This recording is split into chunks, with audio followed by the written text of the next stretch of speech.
นี่นะคะลกออกมาแล้ว ของตัวไหนเนี่ยกินบ้างลูกกินไหมกินไหม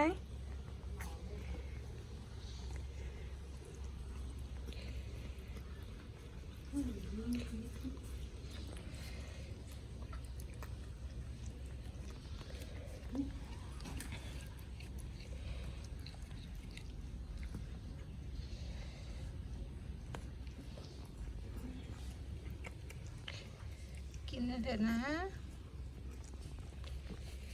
กินเลยแบ่งสิลูก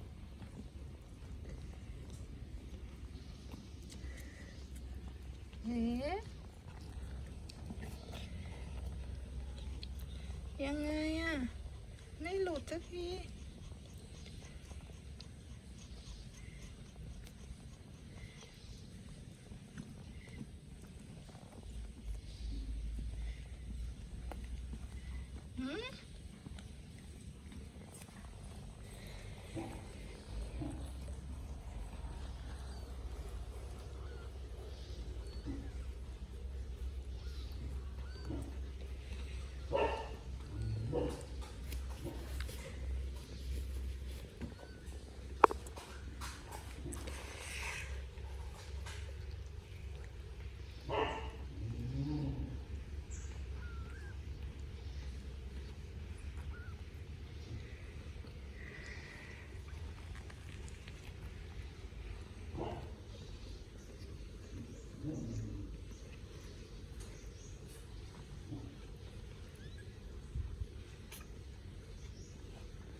เบ่งสิลูก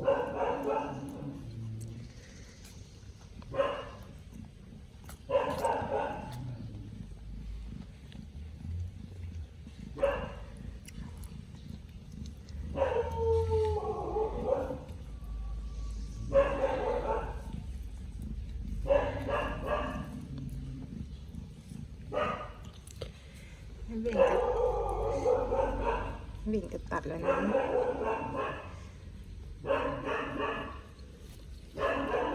โอ้โหหมาทำไม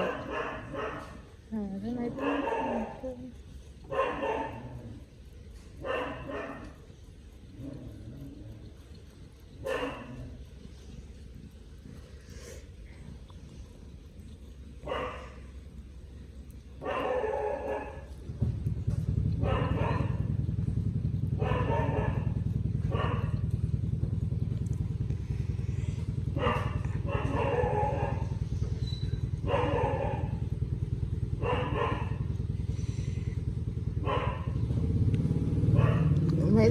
ไม่ออกต้องตัดแล้วนะลูกนะเดี๋ยวจะตัดลกแล้วนะ